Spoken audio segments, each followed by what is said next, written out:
Hey, what's going on, y'all? It is Brian back with the Unstuck Sessions, and I have my friend Brian. So it's Brian and Brian. Um, and today we're going to talk about kind of the state of marketing and social media and all that other stuff. Basically, what business owners need to know going into 2026. Um, my name is Brian. I run a marketing agency that I'm shutting down. It's called I Sell Words. I'm shutting it down because I want to teach people what I know. And so I'm making my tools available. As you can see, the link to my stand store should be in the comments. But my guest, Brian, also has a marketing agency, and I'm going to let him tell a little bit about what he's got going on.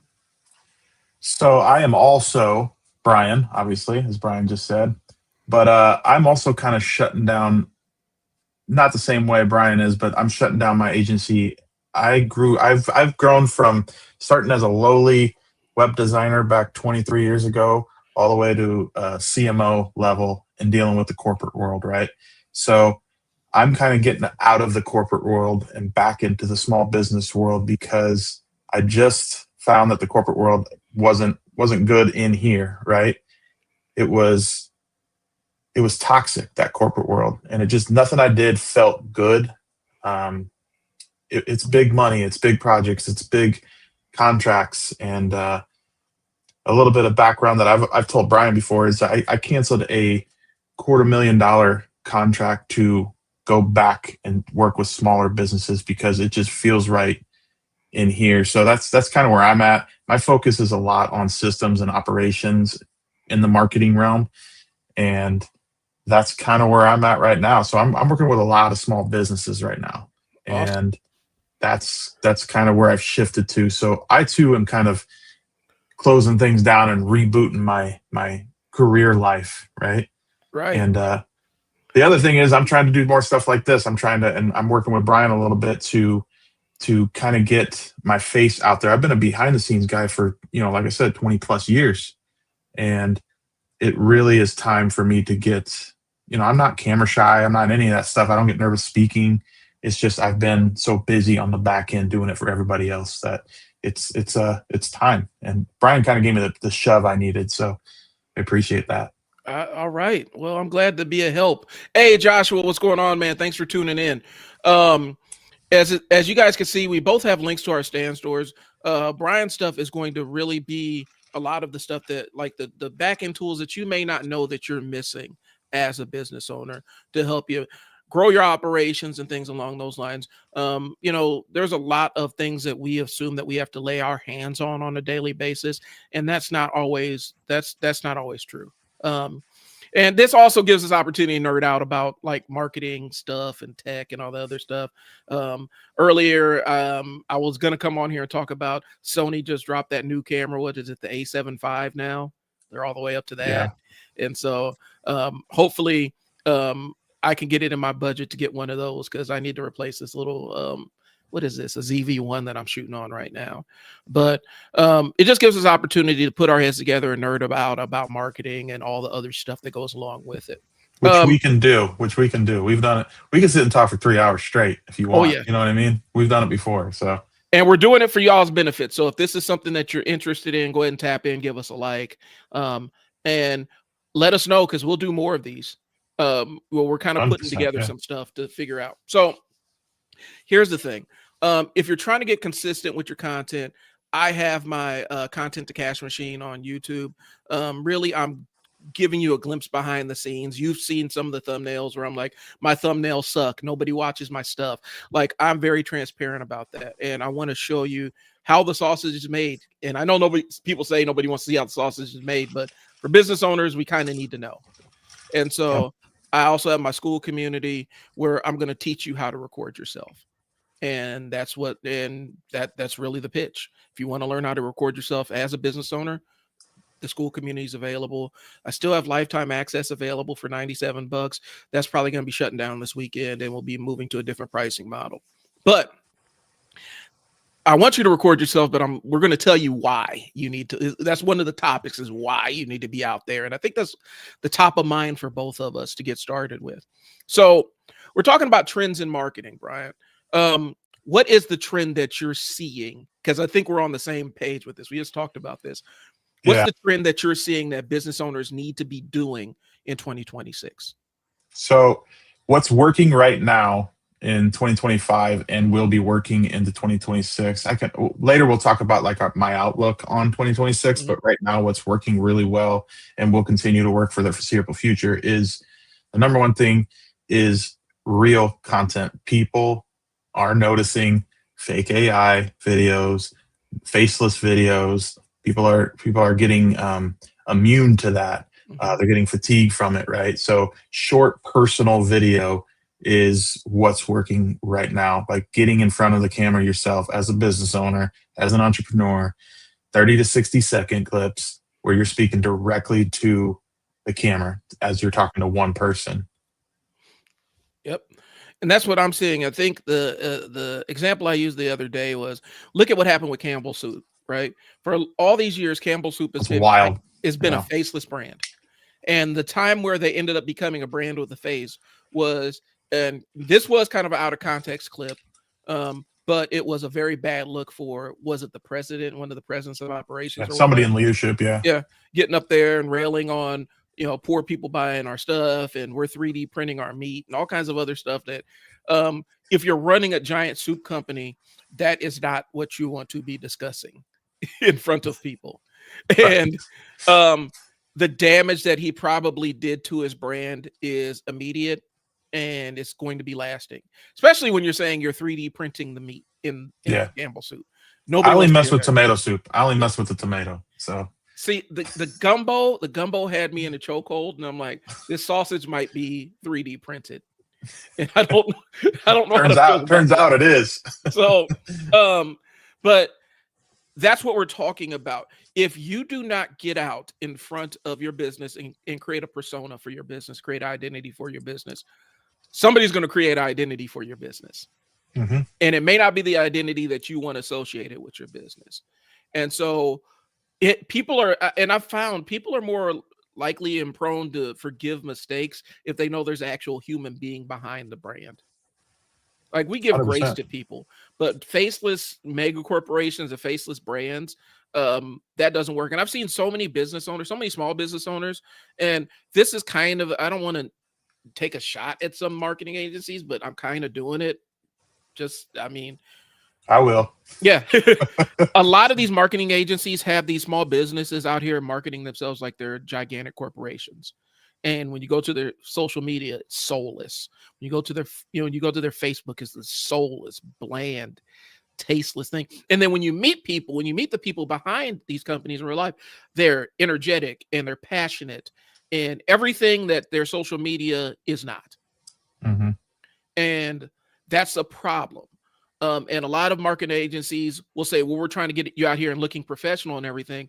People don't want professional as more than they want real. Right. They want to know that, like, if you are running a photography studio, or if you're running a bakery or something, they want to know that there's an artist behind the scenes creating what they're purchasing. What they don't Yeah. want is this bland, generic, stock image laden, Just vapid, soulless, just, like yeah, vapid. vapidness. Ugh. Just yeah. And too many business owners I've seen got pulled down that rabbit hole and they're wondering why they aren't connecting with this current generation of buyers. Because, I mean, it's shifting, guys. Like, look at who is consuming a lot of social media. TikTok is starting to eat up some market share. I think Facebook is still at the top. YouTube is a close second. They kind of jump back and forth. TikTok's eating up market share, and these are the buyers. 100%. And like slowly, not I shouldn't even say slowly. Relatively speaking, it's quick. But uh, the younger generations, I'm 45. The younger generations, the 20s to the 30s, they're searching for plumber Omaha, Nebraska in TikTok. Mm-hmm. They're not on Google. Right. And guess what? You're not doing TikTok. You're not doing Reels. You're not doing Facebook or anything or anything like that. YouTube Shorts. You're not. They're not going to be chosen by this younger generation as they progress in their lives and their careers, and they have more money, and they're going to spend it, and they're going to be searching on Instagram and TikTok. Instagram and TikTok are the number one social search engines right now. Right. And they're gonna remember, like, if you're showing up as the plumber that gave them information on how to clear um a hair clog out of their sink without having to call the plumber, and you're also the plumber that did the funny meme that they remember that they share with their friends, who are they gonna call first? Yeah. Who are they gonna reach out to first? It's a And meme so, generation. You made them yeah, laugh with a meme, they're going to remember you. right. And yes, they're paying for service. Yes, but if you can deliver that high quality service and engage them in a way and meet them where they're at, they're more likely to do business with you. Like, Yeah. um, and I think people don't understand. I look at my kids. I watch how my kids consume media. Mm-hmm. A commercial is a foreign thing to them. Like, we have, like, we cut the cord a long time ago. And so we have over the air television channels that come into our house. They don't understand commercials. They don't No. understand why can't I skip? And I got a 15 and 16-year-old. They are like, why can't I, Dad, just skip this commercial? I can't because it's live. Yeah. Well, it's live on YouTube TV too. But I can't because it's coming through the antenna. What do you mean? And so they don't want to consume anything that looks like a commercial. It used to be a big deal when I was a kid to sit down and watch Super Bowl commercials with your family. That was part of the experience. Yep. My kids have no interest in that shit at all. They don't want to Nope. see it. They don't care. What's a commercial? I mean, they don't even say the word commercial anymore. They call it an ad. Yeah. You know what They I mean? they don't want to see ads. Let's skip this ad. My daughter used to get in trouble because she found out if you're watching Facebook and you turn on airplane mode, they can't show you ads. She figured that out when she was 6. That's funny. And it's something she does. She still does at 16. And so they're like, Bray, we're trying to call you. Oh, it's on airplane mode. You're watching videos and you don't want to catch the ad. Okay, I get it. So this generation doesn't want to see something that looks like an ad. No. If it smells like an ad, looks like an ad, they're instantly not engaging with it. And so some of you guys are still doing the traditional, television spots and everything, which is fine. They'll still make money. Yeah. You're just not going to capture their kids. You may capture parents, you may capture grandparents, but you're not going to capture a lot of these kids. They're going to look on social media and see it because they don't watch like these kids don't even watch TV. Do you see that with your kids? Like, do they watch TV? They do not watch TV. No. The only thing my kids watch, and it's only my older one who's a diehard Eagles fan like me, we watch live sports. That's the only thing. Right. And she'll go do something. If there's an ad on, if it's halftime or whatever, she's gone. She'll go back to her room. She'll get on her phone and do whatever. She's gone until halftime's over. She's not watching any commercials. She's not doing any of that stuff. So I have a nephew who's 22 years old. I think he's 22. And he'll sit there and he'll have his phone and he'll be sitting there watching like anime and stuff. Brian, still with me? Yeah. Can you hear me still? I can still hear you. I'll fix it. Go ahead. Keep talking. But he'll sit there and he'll watch anime with the little kickstand on his phone. And he'll sit there and like, Antoine, why don't you just go watch it on TV? Nope. He's comfortable sitting there over this tiny phone screen watching a television show. That would absolutely drive me insane. But that's how my nephew watches. That's how my nieces watch. That's how my kids consume television shows. Yeah. And so if you guys are still locked into this traditional ad-based, ad-driven television stuff, you're hurting yourself. You're limiting your opportunities. You're limiting how people can engage with you, how people can see you, and things along those lines. And so I think it's important, even if you're not comfortable. If you're not comfortable with being the face of your company, find somebody who is. Right. And put them in front of a camera and let them humanize your brand a little bit. Because the other side, what we're talking about, the other side is because if people don't want to see ads on television, they definitely don't want your ad to interrupt their scrolling. They don't want your ad jumping on their social media and interrupting what they're doing. And so you have to get more, you got to get a little bit smarter with your marketing message and how you're getting people to gravitate towards you. And I would throw in there, like, don't be generic. Like, don't get on there and say, we have a quality product at affordable price. Mm-hmm. No, you got to do something find out the trends, find out what people are doing on the the platforms that you're on, find out what's working, what audios are trending, that kind of stuff, and Yeah.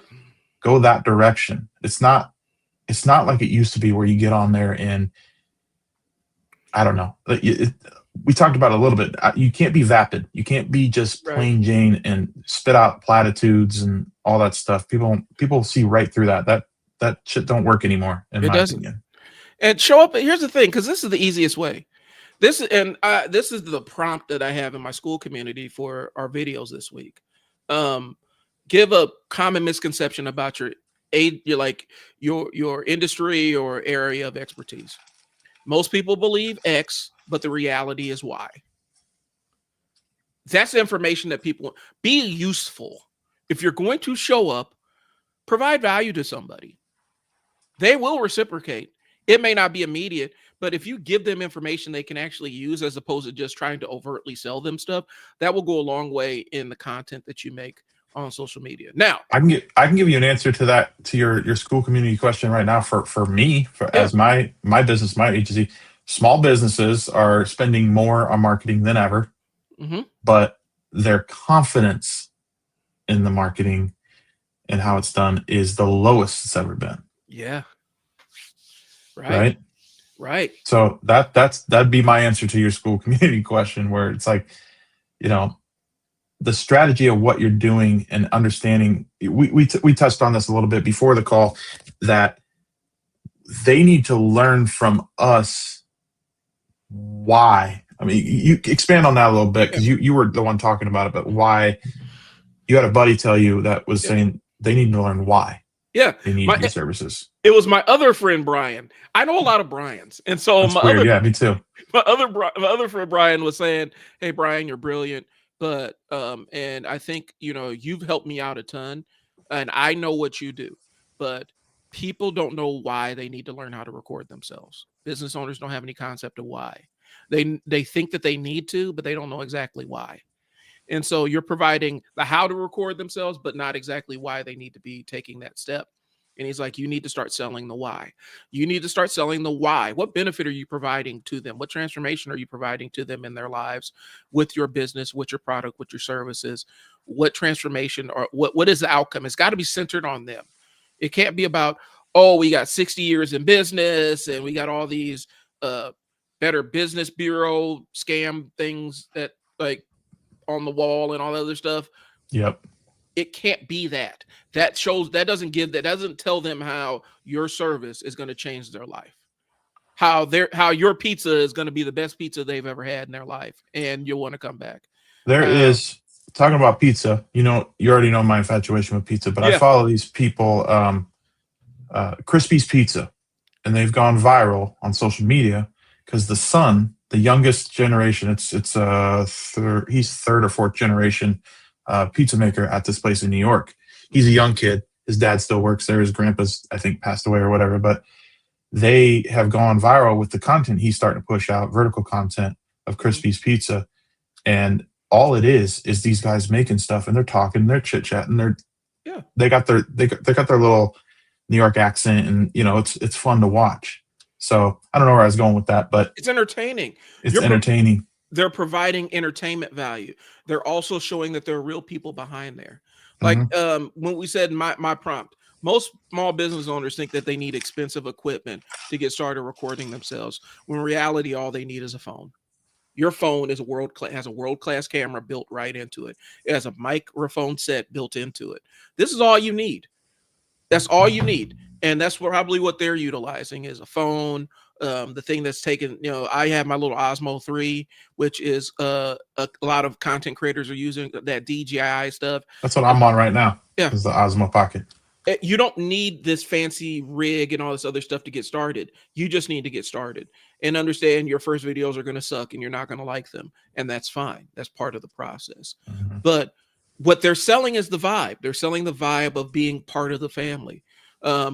Gary Vee talks about dog face and the ocean spray ad. Like that was his favorite thing to talk about. Well, there's a layer of truth behind it. That dog face ocean spray ad where he's out there riding the longboard, vibing, drinking ocean spray, that sold more ocean spray than anything they've ever done. And there's no call to action. There's no real direct drink Ocean Spray. They're selling the vibe, and people want the vibe of just being out on the boardwalk on your skateboard and just Yep. vibing out in the sun, drinking juice. And that Side note on that. Side yeah, note on that. That song got famous again with the younger generation. Dreams by oh my god, Fleetwood Mac. Fruit Mac, yeah. And it got so popular that she sold her rights to that album or the song album or song catalog or whatever for millions and millions of dollars. And it wouldn't have been worth that if it wasn't now modern day popular. And that's So the benefit. And so also when Ocean Spray's looking for somebody to plug it, now you have somebody who's Fleetwood Mac. You have Fleetwood Mac who may be willing to step up and say, "Hey, let's do this again." right, yeah. And so I forgot who it is from Fleet. I always forget the names from Fleetwood Mac. Stevie Nicks, because I always get them crossed up. I think it was it their is it their daughters or mom? Anyway, Stevie Nicks sold her like she sold the music rights. And so for people who don't know what that means, because I've talked to people who don't really understand what that means. When you sell your music rights, you're basically leasing your music to companies to use. And you're basically taking yourself out as the middleman for setting up the deals and negotiating stuff. You still retain control. Most times you still retain ownership of it. You still retain who can utilize your stuff, but you're basically leasing out your catalog to a third party company who just sets up the deal so that you can get your royalties. And it's a limited term. More times than not, they get it back, and then they get to decide if they're going to sell their music rights again. That created a business transaction for her. It created some transformative for her that she wasn't even thinking about. The music rights are also why Hall & Oates don't speak anymore and are suing each other. Yeah. So it's a double-edged sword. What we're saying is you don't have to put a lot of huge thought behind it to get started. Just sell the vibe. Show people what you do behind the scenes. I always reference Scotty Kilmer. Scotty Kilmer on YouTube. He's got like 2 million subscribers. He is no flash. All he does is just work on cars in his driveway, and he tells you what cars are pieces of crap and what cars are good. And that's what he does. Is that the crazy old guy? Yeah. Is he a crazy old guy? Yeah, that guy's hilarious. And he's like, this car is a piece of crap. Don't buy it. And that's kind of his MO. But then he'll teach you how to do a brake job. It'll teach you, different things that fail and different points of failure on cars and things along those lines. He's built a 2 million person following, and people pay him to work on their cars. He's got inbound marketing forever because those videos still get viewed. 100%. And it's all content that he shot himself. I'm huge into the barbecue scene. There's one guy, Jeremy Oder, him and his wife. His wife runs the camera. He just does barbecue and briskets. Now he's selling his own smokers. So what we're saying, guys, is the opportunity is available, but it's not going to come with this traditional view of how marketing works. You have to understand the landscape of social media and play around in it. And, you don't have to show parts of your life that you don't want to show. And I think people misconstrue that all the time. So there's a guy I'm in a networking group on Fridays that this guy is, I think he does medicinal compounding, right? Mm-hmm. Yeah, I know what you're talking about. And I did a presentation for my business or whatever last week, and he came up to me afterward. This is the first time I've ever heard someone say it like this, because he was usually I get, I just don't know about that, making videos and getting on the internet. And, I'm not a Facebook guy. That's what they always say. Mm-hmm. He started that way, but he's like, I get it. It'll work. I know it will work for me, but I just don't see it. I don't understand it. I don't know how to even get started. Yeah. So I don't know if people are starting to open up, or it's just this one guy, and that's, a random occurrence, but it needs to happen, right? You need to learn to play in this game. It's what it is. There's a quick formula that I use for everybody that if I talking to somebody for 30, 60 seconds, I say, it's a quick formula here. You get on the camera, you film yourself, problem, quick story, simple next step. Yep. That's it. Yeah. 30, 60 seconds. You can be in and out. Post that. And Bryan, you know this more than anybody. It will get better. Reps. It is no different than working out. Yeah. As soon as you do 100 of these videos, you look at the 100th one, and you look at the first one, they'll be night and day. You'll cringe at your first one. Right. But you can't get to 100 without doing 100. You got to start with number one. Yeah. And my piece of advice to him, I know who you're talking about. My piece of advice to him is same thing. My little cousin was up here this summer. She runs a acting and modeling school, and so she was trying to do some branding stuff and whatnot. And so the same piece of advice I had to her is what I'm going to tell him. Your target audience is you 5 or 10 years ago. Mm-hmm. That's who you're speaking to. What would you want somebody to tell you? Because that's where you start your audience. It'll start growing and expanding. It'll start getting easier to have those conversations. But you start telling people, you start giving that information of, formulations and setting up the business structure to do the compounding and stuff like that. But people are craving that behind the scenes information because they're like, oh, so it's on the up and up. There's a real person doing this. There's no scam tied to it. They're seeing what your process is. Mm-hmm. And they're connecting with what your process is. I watch people rebuild engines all the time. I hate working on cars. I've never worked on a car, but I watch it too. Yeah. I watch all them channels. I watched a video of a guy who was taking different. He owns a gun. He's a gunsmith, and he makes custom guns for people.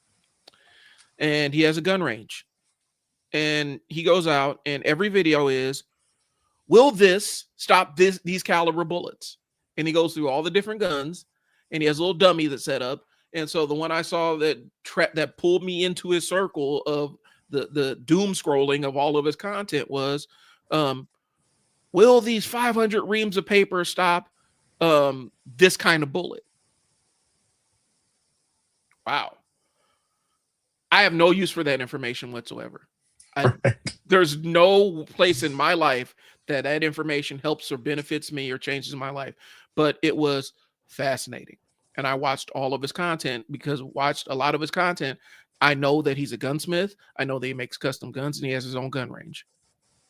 If I lived next to him and lived around him, that would be enough. If I had an interest to reach out to a gunsmith for a custom job, he'd be the one. Right. He'd be the one I would check with first. He made content that just showed who he was and what he does in his downtime. And I think people don't understand that's powerful. You don't have to have a very strong marketing message if you're honest and say, this is who I am. And you can determine how much they see. You don't want to show your kids, don't show your kids. Mm-hmm. You don't want to show your face, don't show your face. You can do faceless, just your voice stuff. You don't want to show this employee, then hire somebody to be the spokesperson for your company. Auto dealers do it all the time. The H&H twins that we see on television, they aren't even from here. They're from Louisiana. They do this for all of those Chevy dealers. Yeah. So it's about putting yourself out there and figuring out what message you want to put out there. That's all. And if you 100%. If you have a teenager in your life, they would absolutely jump at the opportunity to market for you. They would absolutely jump. I get to make TikTok videos and get paid for it. Okay. So sign me up tomorrow. That's every teenager's dream. I want to be an influencer. Right. And so I think that's the opportunity that people aren't seeing in 2026. And that's a big one. Like, that's a very big one.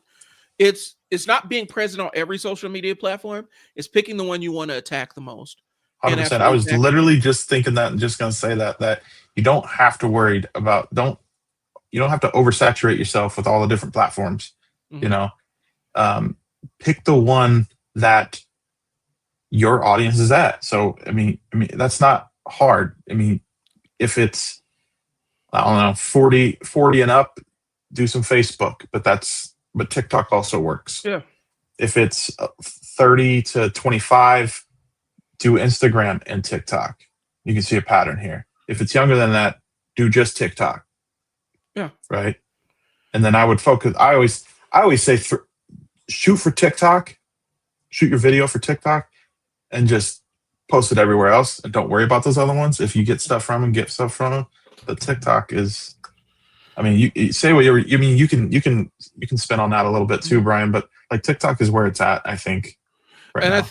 I think because with Larry Ellison buying TikTok and Oracle controlling it, there's going to be a more emphasis on how TikTok uses its algorithm. Its algorithm isn't really based on it's not based on who you follow. It's based on what your interests are at the time. And that's how they serve stuff up. I always go with, pick a social media platform, and then YouTube is kind of my base because I treat YouTube like free video storage. 100%. I mean, I know it's not optimal, but it saves me a lot of money. I can, if there's a video I want to save and I don't want the public to see it, I just make it unlisted and put it on YouTube, and I can access that video whenever I want to. But and the other benefit to it is YouTube potentially has the biggest audience. So if your video breaks containment, because I do think there's a little bit of containment that goes on, but if it breaks containment and escapes out into the actual open internet, you're going to get calls.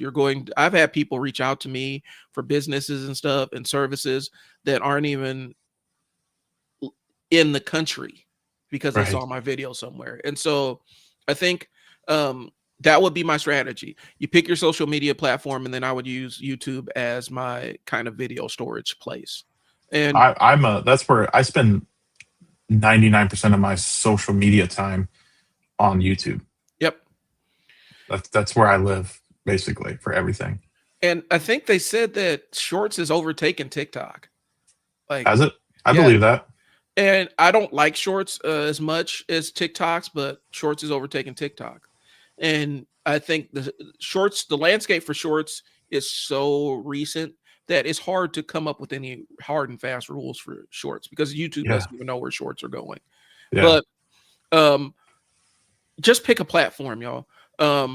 Everything's on the table. Only one I don't necessarily, and I've been off of this. Even when Jack Dorsey was running it, I've never recommended Twitter or X to a client unless they're like a writer or something, just because the audience over there, if your kids don't like ads, right? The Twitter /X audience, they despise this, a psychotic hatred of advertisement, and they will absolutely bury you over there. Yeah. And so I don't use TikTok. Not TikTok. I don't recommend Twitter or X, but any one of these work. I'm learning how to master Snapchat. Snapchat does not make sense for my brain. I don't understand it, but not a fan. It's something I got to learn how to use just to make my marketing bag a little bit deeper. And so what's crazy about Snapchat is I find my my kids use it. They don't use text messaging. They use Snapchat messaging. Okay. Like they're not texting their friends. Everything is done. That's their messaging platform of choice. Whereas like we grew up with I'm aging myself here, but AOL. Yeah. Chat, AOL Messenger. Yeah. Yeah. But that's what they live on. And it's crazy to me. And I don't even have a Snapchat account anymore. I know that's crazy to hear from a marketing guy, but I'm with you on X. I'm with you on X. Yeah, no. I got one. I don't know what to do with Snapchat. And X is just crash television. Like I'll keep up with sports scores. And I have this weird perverse interest because I do believe that NFL Twitter and NBA Twitter are the perfect centers of negativity in the galaxy. And so especially Eagles Twitter. Eagles Twitter is amazing. It is one of the most amazing Twitter feeds ever because they hate everybody. Yeah. and it gets spread around and it's really fun, but it's a fun and a toxic way where you kind of got to if you're in media journalism, it doesn't matter what industry, sports or whatever, you can go live on X. It's okay. That's probably where it's where your audience is. Mm-hmm. And I do use, this is a little side quest here. I do use Grok AI. Okay. If I need to the second data, like to the up to the second data, it's the newest. It pulls from all Twitter feeds from the whole entire platform, and it's the only one that is up to date that quickly. But again, I'm using Grok for industry news or what's going on XYZ, you know. So I use it for that, but I don't typically get on the platform and post anymore. Gotcha. And one of the things is for even for aspiring business owners, if you're watching, the opportunity like on like a TikTok is phenomenal because there are people like me. I'm a date myself. Um, when I was growing up, my mom used to watch QVC as kind of her default. Like that was her like comfort channel was QVC. Yeah. Now QVC is basically TikTok. Live selling on TikTok is at an absolute opportunity for people. And I People don't think are people they're people are killing it. killing it. Oh They're my God, they're killing they're it. absolutely destroying it, selling other people's products and getting affiliate money. And that's the game. And they may not even use other people's products. They may not have any, they may not have any experience with it, but they're absolutely selling the hell out of other people's stuff. And they're making a ton of money. People are selling their own stuff and making a ton of money. People are using stuff like, was it Whatnot? Mm-hmm. And they go on there, and if they got a comic book shop or a collectible shop, they are live selling this stuff. Yeah. And yeah, they still got to handle fulfillment and all the other stuff. They're killing it. It's an Yeah. opportunity. It's a low cost barrier entry point.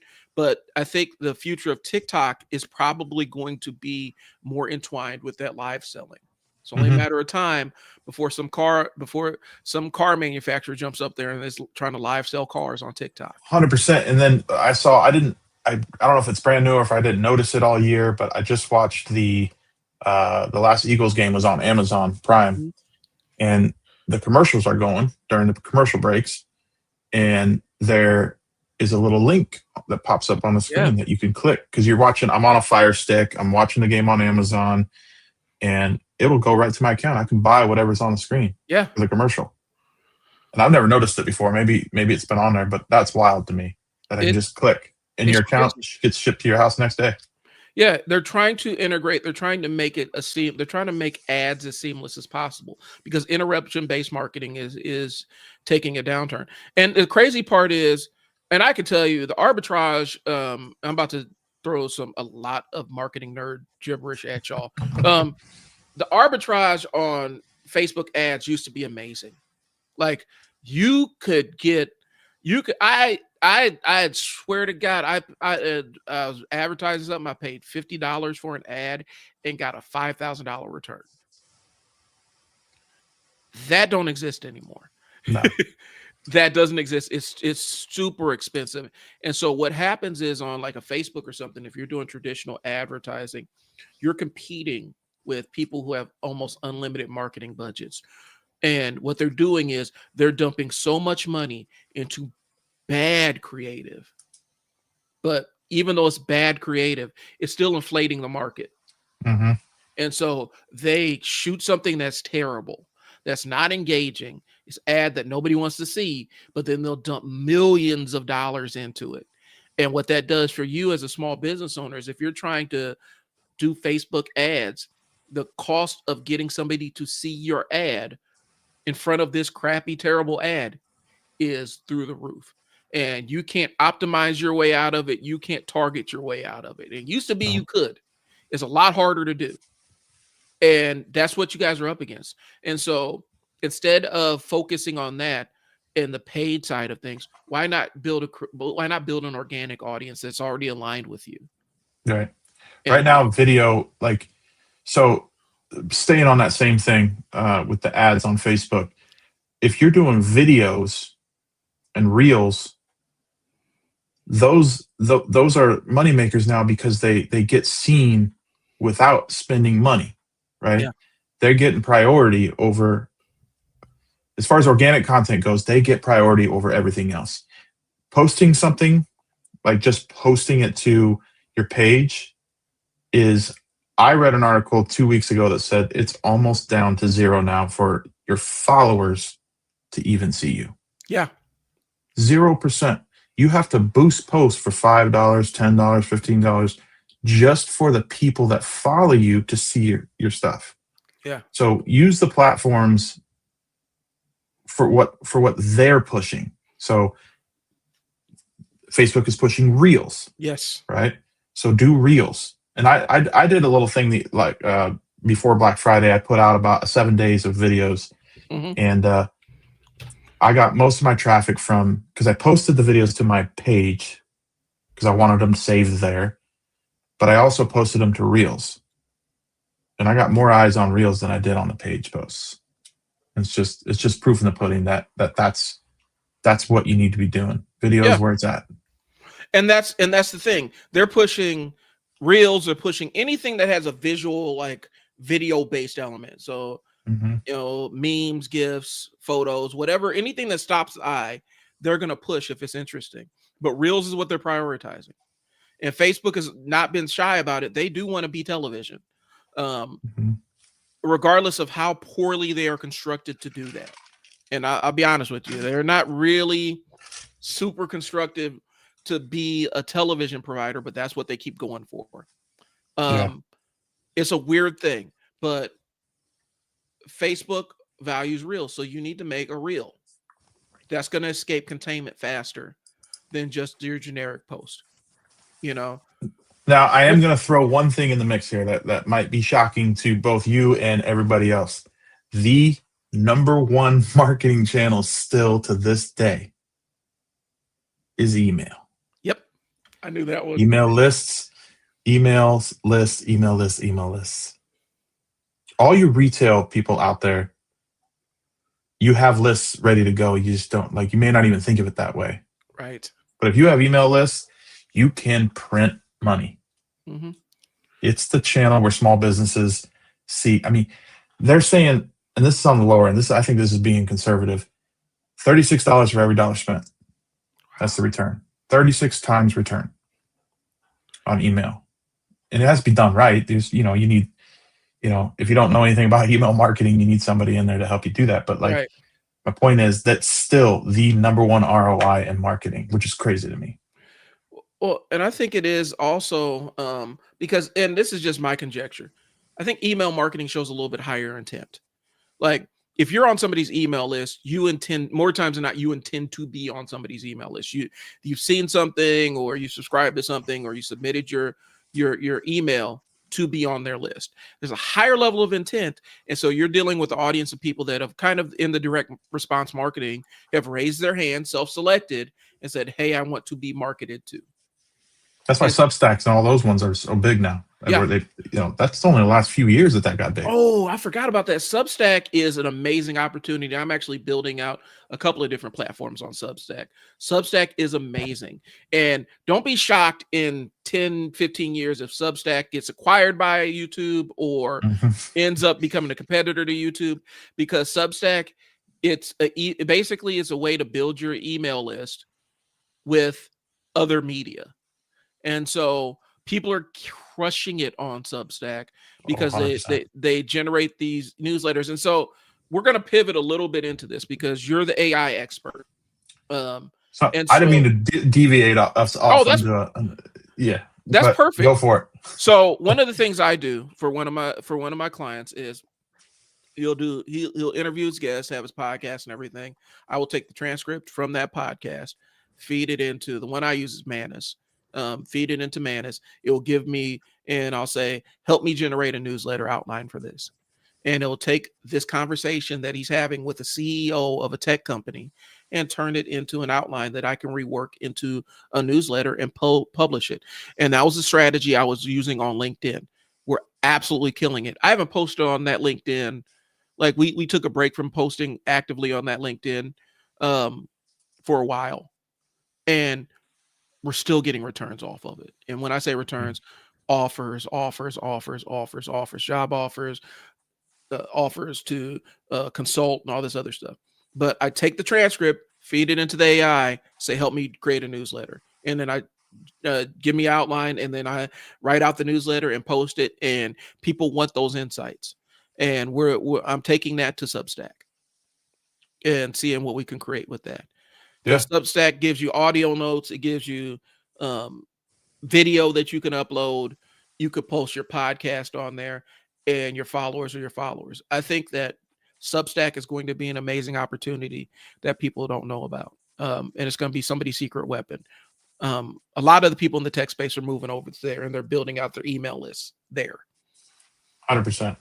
Yeah. So sorry to deviate into email. I just don't want people to sleep on it. Oh yeah. So Bryan, what opportunities are you seeing?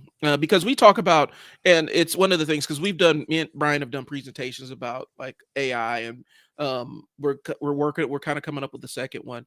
Um, there's different tiers of people who use AI, and the biggest tier of people that use AI is you punch in a question, you get an answer kind of use. Right. Um, Bryan is really good at actually utilizing AI on the back end to help businesses grow themselves and seek out opportunities.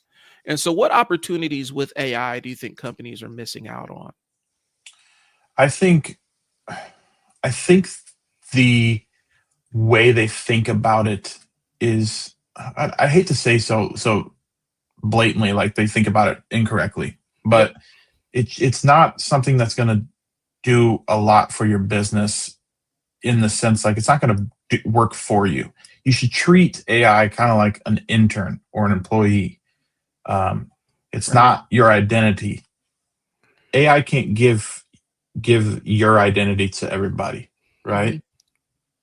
Let it handle the grunt work, the repetitive stuff. I mean, that's what Bryan was alluding to. What I do is I help people get rid of the crap, and owners get rid of the crap that give back their time, the repetitive tasks, so you can handle the real work, so you can get in front of the camera, right?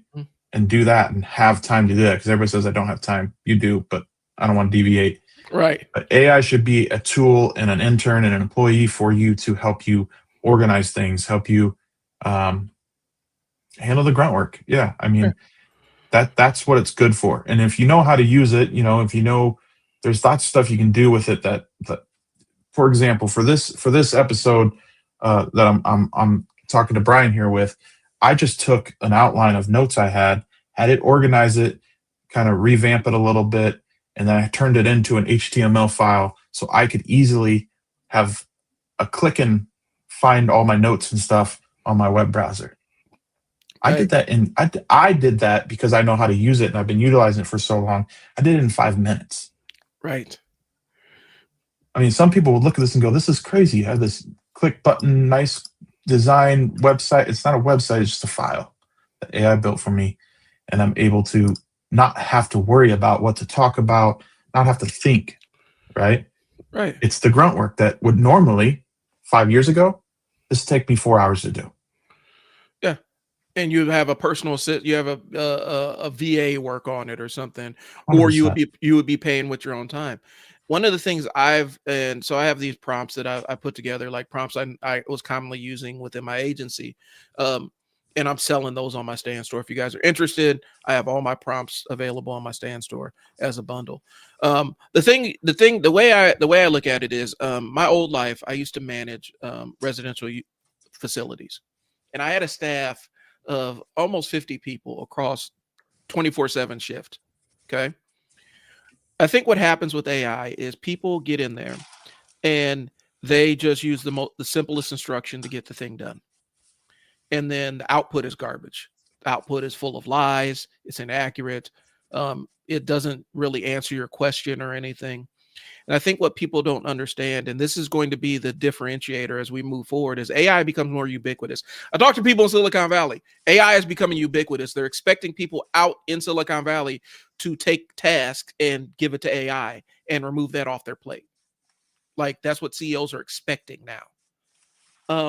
The people that are going to move ahead with AI as your kind of virtual assistant are going to be the people that know how to put together their prompts and Mhm. give good instructions to the AI. And the thing I've learned when I was running my program was, um, the quality of instruction that I gave to my staff created the quality of outputs. It improved the quality of their work. And I think that's going to be the next stage. Like you get into the baby AI stuff. Hey, answer this question. Hey, do this, do that. But as you get more complicated, and I could show you, I will actually, matter of fact, give me a second. I will actually show you guys one of my prompts that I've kind of built for myself. And you guys get to see how complex this prompt is. But by putting that level of complexity in that prompt, it saves me hours every 100%. week. And I think that's going to be the graduation of AI. Like people are going to graduate from that basic level where they're utilizing for really rudimentary tasks to absolutely complex tasks with multiple instructions and things like that. I think that's going to be the differentiator. I think that's the thing that businesses don't really know, because all they see it AI as now is, give me a social media post, Right.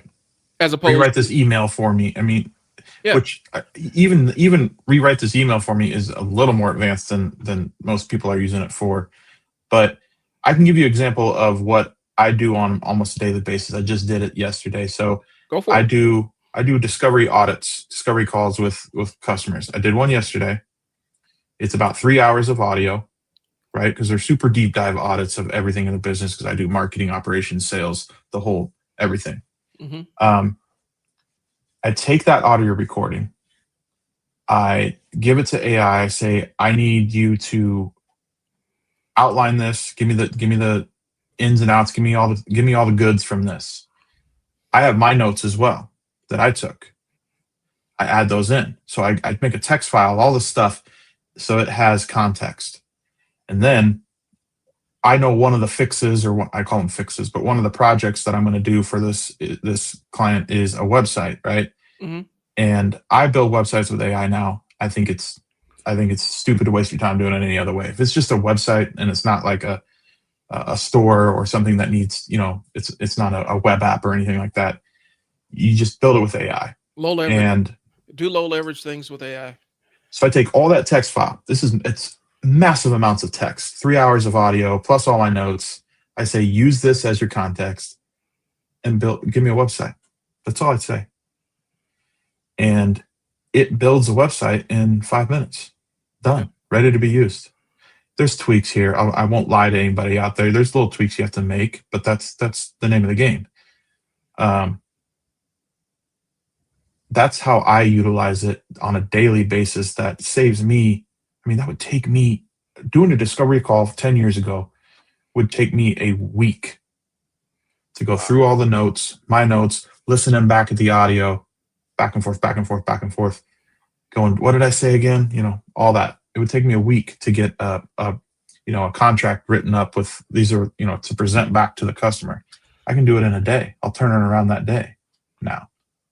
So use AI for research, summarizing calls, drafting content, and creating variations of things. You keep the humans on strategy, on camera, and actual customer conversations. Yeah. And that's your winning combo. And anything that requires a higher level of thinking or some creativity, keep the person, you keep the person's hands on it. They use AI as a supplementary tool, not replacing their brain. And I think that's the gap that we're getting into, where a lot of people are trying to use it to replace their brain. I've used AI like in my community, and I don't know how many people have utilized this. I've created I have an entire little app that will create videos for, like, give you all the video ideas for YouTube and give you the outline, spit out an outline and everything for you. I've created that. I've created things that help you figure out, if you're coming from this kind of background, how can you turn this into a side hustle? And it will tell you what skills that you have and give you a list of side hustles that you can absolutely do. Like I've used AI to build little web apps that do that stuff.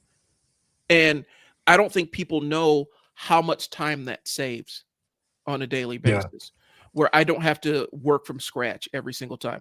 I have one right now on my stand store. Pick the right social media platform tool. Tells you what social media platform you need to be on and what kind of content you need to post on it. I did that, whipped that up as a web app, did a little bit of going through the lines and changing some code here and there, but it was functional by the time I pushed publish on it. And it took me in total, maybe an hour or two of work. Yeah. And I don't think people know the opportunity that's there. Business owners, especially, you can outsource a lot of stuff. Like Bryan always talks about, utilizing social media to utilizing AI to sit on top of your CRM to re-engage clients that haven't engaged with you or bought from you in a while. things that are time consuming but are easy tasks that you can outsource to somebody. It's kind of how you can use AI. And Bryan's an expert to reach out to if you want to learn how to put that system into your business. Yeah, not that I'm here to like plug a bunch of stuff, but like my stand store has all these little fixes on. That's what I call projects and things I do with my clients. I call them fixes because I kind of brand myself as the business mechanic, right? Yep. So these are super cheap things. They're more of a DIY, individual specific fix, right? And they're really cool to like to go through as a DIY thing because it helps you fix this specific thing. Like this one I'm looking at right now is a foot traffic fix, right? Yep. It goes through a 5-point check system where you can kind of utilize and score yourself, and then it'll give you some prompts with it. So you can, and they're detailed prompts that now give you an output that is not garbage and something you can implement, right? That's the idea behind it. And that's kind of what Bryan's saying here is that I like the way you formatted it and said it's like you have to speak to AI like you would speak to an employee. Yep. That is how AI, that's how you get the best out of it. Yep. Treat it that way. You wouldn't walk up to a brand new employee and say, give me 10 social media posts. Right. You wouldn't say that. You would tell them, go around, find out some stuff that, do a little research and find out what makes sense for our coffee shop here in, Omaha, Nebraska. Something like that. I don't know. That's what you do. You talk to an employee that way. Let me show you guys, because I'll pull it up here. I got one of my prompts that I made. It's free on my stand store. All you gotta do is join my mailing list. It's free on there. And I know I'm keep plugging stuff, but that's kind of it's tools that we made to help you guys. I made to help you guys out. So here's one of my prompts, and this is kind of my social media calendar prompt. Okay, 7-day social media calendar. And I want you to. I'm not going to read the whole thing to you, but I want you to see how detailed this prompt is. Okay. You are a world-class direct response social media strategist, blending timeless principles of copywriting legends like Eugene Schwartz, Gary Halbert, Dan Kennedy into viral tactics of modern social media. Your goal is not to just get likes, but to drive measurable actions and results. Your task is to create a comprehensive 7-day social media calendar for insert your business name. The calendar must be a strategic mix of content designed to move followers through the different stages of awareness and persuade them to take actions. And then it gives them core frameworks, Gary Schwartz's 5 levels of awareness, and all of that stuff. This is a 1.5 page prompt that I could cut, that I can copy, drop into ChatGPT, put my business name in there, and let it go to work. And it'll give me a 7-day content calendar full of stuff that's optimized. That's the level of prompting that's going to differentiate you guys from being an average, I'm cheating on my midterms student. I'm utilizing this to write an essay for me student, to somebody that's actually utilizing this to do things that they may not be able or equipped to do by themselves. Right. And so when I talk about prompting, that's going to be the thing that separates it. And I'm reasonably sure that this is something that we're going to actually have to explain to people at our next presentation. Like there's different tiers to giving prompts to ChatGPT or Claude or Gemini or whatever. There's even variances, and you know this, Bryan, but there's variances on which LLM, which chat agent, Grok, Gemini, whatever, which one does best at certain things. It's wild to me. I have been using ChatGPT for 3 years now. I'm now using Gemini quite a bit more because the output is better right now, and they're constantly changing. This is the problem. Yeah, we're still in the Wild West. Yeah. So you have to realize that too. But even that, don't just zero yourself into one platform. Use them all. Use them all. And don't believe that there's that one. What is it? There's that one where that says you buy this and you get access to all the platforms. That is bullshit. Don't buy that Yeah, one. That is a yeah, scam. That is a yeah. scam. That is the scammiest scam of the scammers. You don't want that one. But I found out a lot of people don't know that, if you're paying for the like Google Cloud, the $5 a month or whatever it is, you have Gemini Pro. yeah, You have the top tier, everything, right? yeah. And So Gemini is amazing. The only thing that drives me crazy, Gemini is so good that it never shuts up. Like yes, you have to tell it, please limit your output to 30 seconds because it will talk for 5 minutes straight. And it will yes, give you the most detailed answer that you didn't ask for about the most rudimentary question. But Gemini is probably going to be the one that surpasses everything because Google has unlimited amounts of money and unlimited access to data. Now, there's ethical considerations. yes, We're probably gonna do a follow-up. We're gonna do a follow-up show about ethical considerations about right. AI. Because even as marketers, even as people that are power users of those, we have our ethics about us with this because we're also creative people. And Hmm. so we do have red lines and stuff of AI and stuff. And some people don't.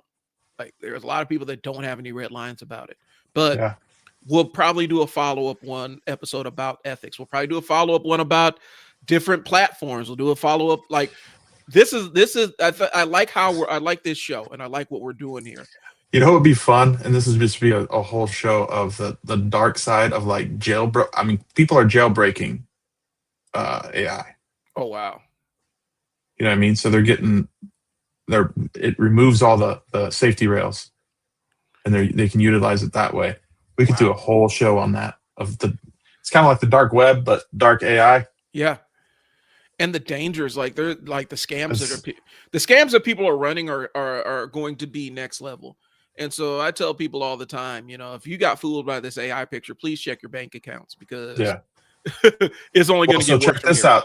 I don't know if you've seen this, but a lot of people are using it, and it's become a viral. I don't know if it's a trend, if you want to call it that, but like you order Grubhub or something, you get your burger, and people are taking pictures of their burger, sticking it into AI, and making the burger look raw, and then getting their money back.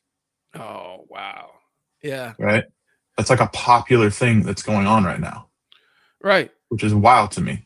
Yeah, and it's like that to me. That's too much energy.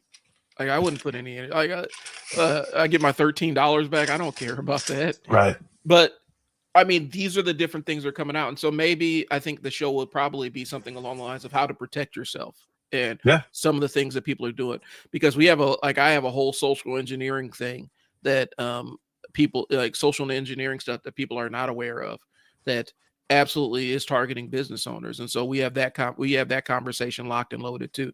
Like this is going to have a lot of different legs. The idea behind this is, guys, we're trying to give you the tools that are going to allow you to succeed and maybe break some beliefs. Hopefully we broke some beliefs regarding how you perceive use of social media and what the opportunities really are. Hopefully we broke some beliefs about using AI and how you actually utilize it to get real outcomes as opposed to just what your kids are using it for to write essays for them in Yeah. their English class. I'm not gonna lie. I've taken a couple pictures of the math book that my 12-year-old brings home because I Mhm. don't understand what's going on because they don't do math like I did math. And take a picture and give it to ChatGPT and say, "Can you just give us the answer for this to figure it out so at least I understand how to tell my kid how to do it?" hmm Yeah. So I'm using it like that. we got to talk about Notebook LM because I don't think people understand what kind of tool Notebook LM is. Notebook LM is one of the Google things. Notebook LM is a game changer if you are a nerd. If you like consuming information, Notebook LM will absolutely shift the way that you utilize social media. I use Notebook LM to power through very, very long form YouTube videos that are informative and create workbooks so that I can absorb the information a little bit better. 100%. It is an amazing, powerful tool. And it's not your standard AI, but you can absolutely feed it videos and, hey, take this video and give me a workbook that I can use. Give me flashcards. Yeah. Give me stuff so that I can process this information and put it into my skull. And if you're not utilizing it, it can be a game changer. I've taken 6-hour long videos, fed them in a notebook LM and say, please just give me a workbook that I can use to learn. And I think it was branding. I think it was a 6-hour video about personal branding. And it was Alex Hormozy's guy, the guy who built Gary Vee and Alex Hormozy's brands. He has a 6-hour video on YouTube. Caleb, 6-hour video on YouTube. Yes. Yeah. 6 hours, him just talking hardcore branding stuff. And I'm like, there is no way in God's name I'm going to sit here and watch this entire thing. No. But I do it all the time. Yeah. And I'll listen to it while I'm sleeping or like in that to kind of absorb it. But I just said, notebook LM, do your magic. Give me flashcards. Give me all the highlights. Give me a workbook that I can follow and a roadmap that I can follow to implement this thing. Right. And that's the tool. And so you don't just use it to cheat or feed you information. You can use it to help you consume knowledge a lot better and more efficiently. Yeah. And design it in a way that makes sense to your brain. There's so many opportunities out here, guys, and take advantage of this stuff while a lot of it is free. Take advantage of social media while it's free. It's gonna be cost. It's gonna cost for sure. Right. Did you want to hit? I had like 4 things just to hit like the 2026 outlook real quick. Let's do it. Okay. Let's knock it out. All right. So, number 1. Optimizing for AI assistance. So we kind of touched base on a lot of this stuff. So more people will ask their phone for moving forward or their computer, find me local service, plumber, HVAC, whoever, in Omaha. Or that. So start thinking about optimizing for those things moving in 2026. Yep. Think about how AI would summarize you in one line, right? So you need to optimize for AI, since we're on that AI topic right now, and it's less about being these companies that are still out here selling you giant packages for SEO. Please don't do that. Please don't. Please don't. Don't pay, guys. This might be an aside, Brian, but I'm sorry. Yeah. I do have to draw my line here. And I was working with the startup, and we were kind of weighing out. Are we doing the SEO? And I said, please don't. Please don't pay somebody to do a search engine optimization on your website that has no traffic. It's not going to change anything for you. It's like frosting on the cake. It's not going to make it. Sometimes frosting can transform the cake, but if the cake is terrible, the frosting ain't going to help the damn thing. I'll take it one further. Yeah. I don't even care if you get on number 1. Yeah. You are still now 75% down the page. Yeah. Because they got AI results, video results, map results, sponsored results, then number 1, organic. Yeah. So, and they lost 40% of the market share because people are using AI to answer their search engine, and another 20% is going to be leaving soon for just social search. So optimize for AI, optimize for social searching. That would be my 2026 prediction of one thing to do. That is probably one of the most valuable takeaways that we've had on all the entire show. Guys, when we say optimize for video, optimize for social, optimize for AI, what's basically saying is if you make a video on YouTube, post it on YouTube, and it answers a very specific question that somebody's searching for, it will pull your video into the search results. Yeah. And then in that video, have your captions and stuff that's what the search engines are looking for, or the social algorithms are looking for. Like, so you want to say, like, in the first 3 seconds of your video, I'm a plumber in Omaha, Nebraska, and I'm here today to show you XYZ or whatever, blah blah blah. It will pull into the search results. And 100%. If you have your information on that, like if you have your information in the description, your contact information, you're shortening the path for them to get in contact with you. Guys, I'm gonna be honest, man. This right here is something that can get you cooking quick, because you will be way ahead of the game. Nobody's telling this. I haven't even seen this in more than a couple places, optimizing for social search. So we got you'd be ahead of the game. We got a question.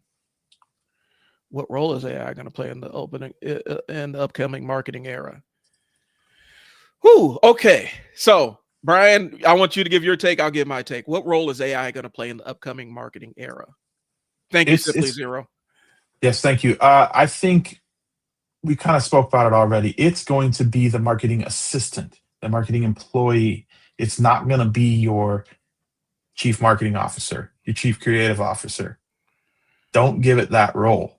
Yeah. Treat it like an assistant, treat it like an employee, a marketing manager at most, right? You need to have the strategy. You can have it help you with these things. Don't take what I'm saying as something you can't do. You can have it give you ideas and you know those kinds of things. But the role that's going to play are twofold. It's that part, the strategy and the organization of behind the scenes stuff, and then the automation is where really AI is going to play the agents, the AI agents of like abandoned cart stuff like that, but sending text messages and sending emails and how that works when someone calls and you don't answer, and then it can send them a text or an email and say, sorry, we missed your call. Those are the AI integrations and automations that are going to be built into marketing moving forward 2026 and beyond. And I think to add on to that, there's a couple of different wrinkles to it. So from a marketing agency standpoint, what I'm seeing is a lot of people are going like utilizing tools like Go High Level as opposed to hiring a marketing Right. team, because Go High Level has some AI stuff, AI flavored stuff built into it where it can spin up a 100%. website. It can do automated follow-up calls and send up follow-up emails and stuff like that. And so you're going to see more platforms, more marketing platforms that have integrated AI pieces that are kind of sold together. Okay. That's one. Two, I don't know if you were here. I showed you guys what my prompt is as a marketer. You guys, if you're a marketer, or if you're doing your own marketing, you need to master prompt engineering. You need to learn how to construct high level prompts. I'm selling them. You don't have to buy them from me. I have a bunch of prompts that I created that I run for my own stuff for.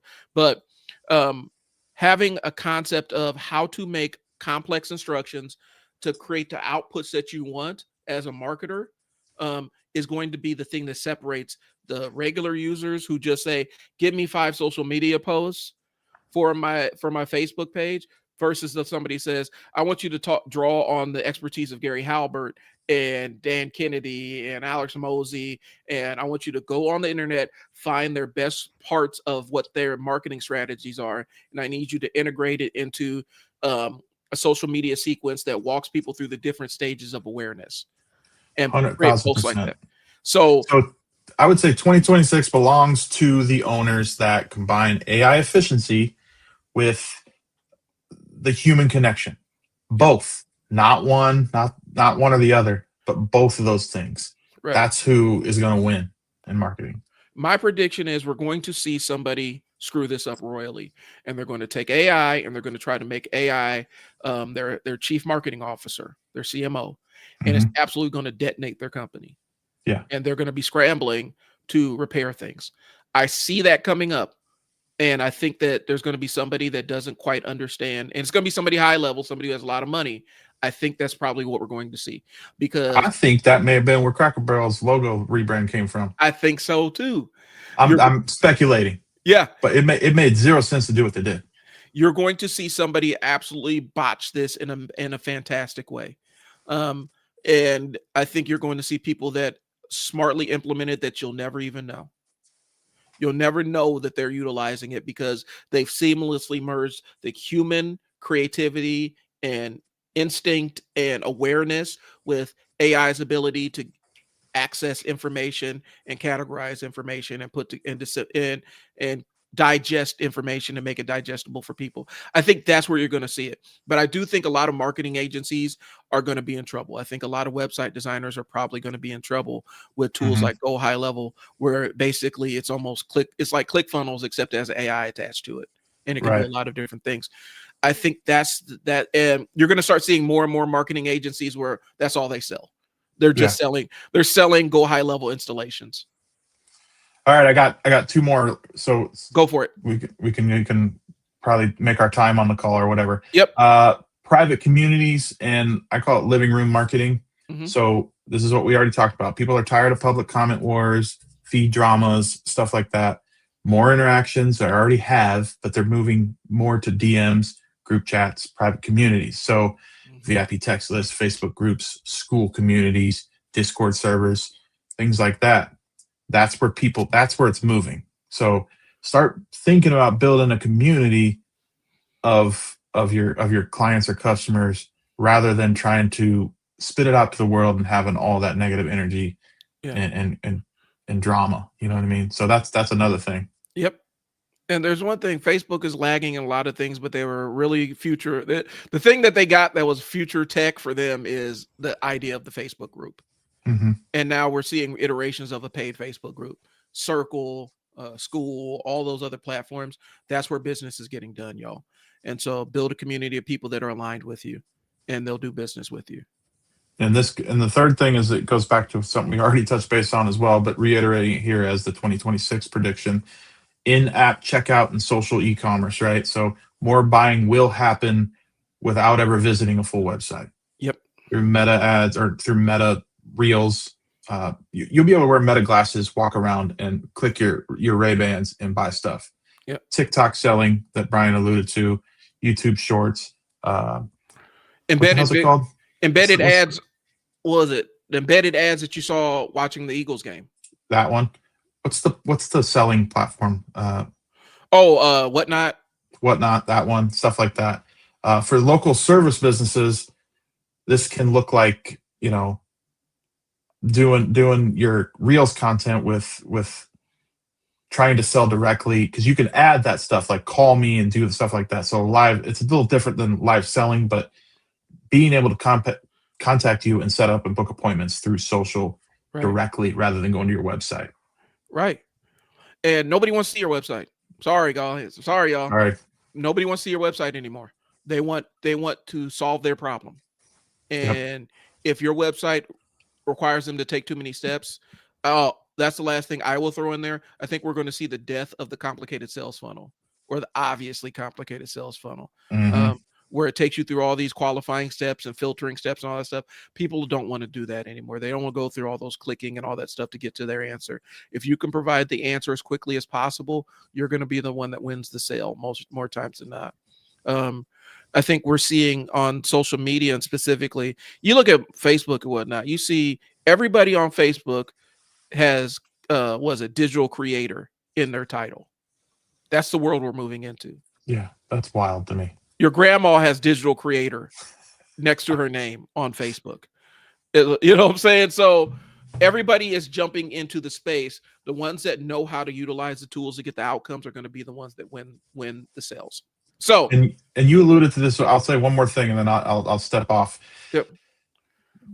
You alluded to this already a little bit. The tools have never been cheaper or more powerful than they are right now. So the cost now is the discipline and the clarity, not access. Everybody has access to the right tool. Mm-hmm. So that's my closing statement is, like, utilize what you got and available now. It's the Wild West. That's a good thing for business. It's a good thing for small businesses. It lets you work on the same level, playing field as the big Fortune 5 companies, right? You can use AI just like they can use AI. For $20 a month on ChatGPT, you can create a custom GPT that you fed all the information that you can access to it to give it a specific personality, specific task. I have mine that is my AI copywriter that has all my 10 years of marketing experience fed into it, and it writes stuff the way I write stuff. And all I got to do is go through and do some editing, give it a little bit of shape in the instructions, and we're ready to go. For $20 a month, you can have access to an online version of yourself. Yeah, cloning your own brain. That clones your own business brain. And so, guys, that's what we got. If you like this, leave us a like on the different platforms that you see us on. I think me and Bryan are probably gonna do this again. This is really good stuff. Yeah, I can talk shop all day, man. So yeah, and I think for business owners, specifically for the ones in our circle, y'all need to be watching this, because 100%. You guys want to ask us, like you want to ask us and stuff in public and stuff. That's fine, but this is where me and Bryan can get into the weeds of stuff and possibly give you more in-depth answers to your questions. So access it while it's free. So That's all I got, guys. Bryan, I appreciate you tuning on. I'm gonna touch base with you real quick because I gotta pick up kids at school and stuff like that too. Same. But we're gonna sign off here. And then we will let you guys know when we're back on here. Hopefully, I'll be back on Facebook. Be out of Facebook jail. Be back Appreciate on it, everybody. Yep. Thanks for tuning in. Talk to you guys Thank later. you. Thanks, Josh. Talk to you later.